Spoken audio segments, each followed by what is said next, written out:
Dans cette vidéo sur PowerPoint, nous allons voir comment rogner des images. Le terme rogner identifie en fait le recadrage de l'image.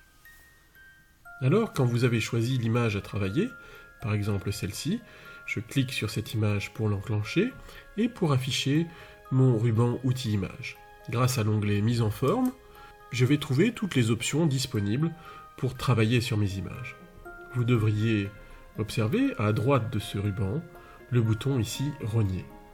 En cliquant sur ce bouton Rogner, vous allez faire apparaître des palettes de rognage à ne pas confondre avec les bulles de sélection de l'image.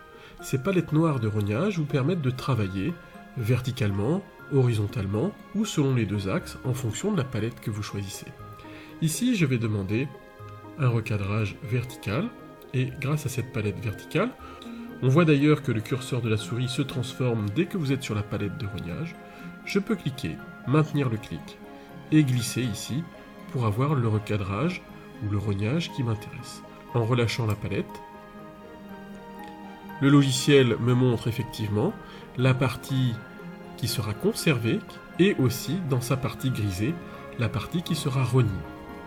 Il suffit que je déclique mon image pour que cette partie rognée soit masquée, ce qui était le but de la manœuvre.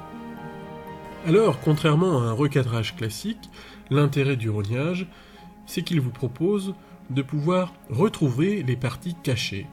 Il suffit pour ça de recliquer sur l'image, et lorsque vous recliquez sur le bouton rogner, on va pouvoir retrouver ces parties cachées et je peux réajuster mon image en modifiant mon choix initial.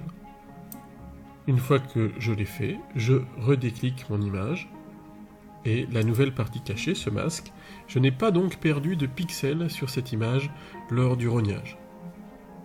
Par ailleurs, si je n'ai pas perdu de pixels, ça veut dire aussi que la taille et le poids de mon image ne sont pas modifiés par rapport au rognage, sauf à aller visionner le bouton de compression d'image. Je vous remercie d'avoir visionné cette vidéo.